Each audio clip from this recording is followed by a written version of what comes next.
Je m'appelle Emma, je suis artiste illustratrice. J'ai une maman qui est artiste amateur, j'ai commencé tôt.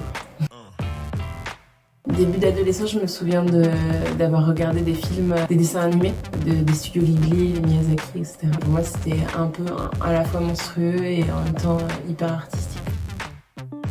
Je peux faire ce que je veux. Je fais de temps en temps des commandes, mais la plupart des choses que je fais, c'est de vraiment réfléchir à ce que j'ai envie de créer, à ce que j'ai envie de dire.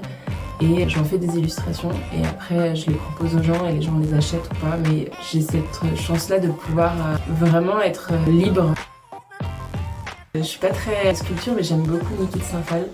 Plus pour ses positions féministes, mais j'aime bien les messages qu'elle a passés.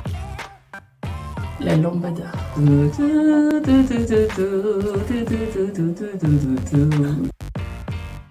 J'ai un quotidien qui est assez ritualisé. Souvent, moi, il me faut une bonne heure le matin. Je fais plein de petits trucs pour me mettre un peu en route.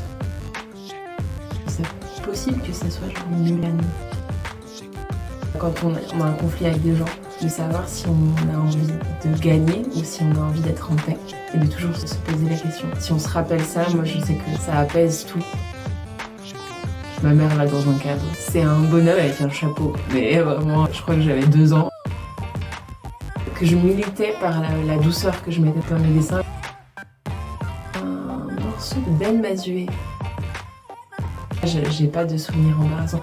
J'ai tellement eu du mal à me dire que je pourrais être illustratrice un jour quand j'étais jeune et à me sentir pas capable que quand je suis arrivée à me dire allez c'est bon je suis capable, j'ai quand même encore trop le syndrome de l'imposteur donc je vérifie toujours tout. En ce moment je rêve de planter des fruitiers. Incarner un peu plus le fait d'être confiante dans mon travail, de moins douter. J'aimerais bien avoir plus de paix là-dedans. 2 de mes plus vieilles amies, Caroline et Camille. C'est le cousin de ma mère. Cette rencontre, elle m'a permis vraiment de développer cette partie, d'aider les autres.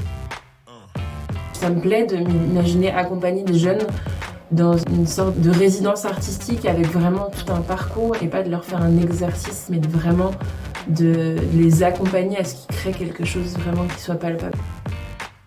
Avec 3 autres artistes, un scénariste, un maquettiste et un vidéaste. Ensemble, on va accompagner des jeunes à créer quelque chose. On ne sait pas quoi encore. Et ça qui est magique, c'est qu'en fait, ce soit déjà pas dans une case, qu'on puisse aller partout.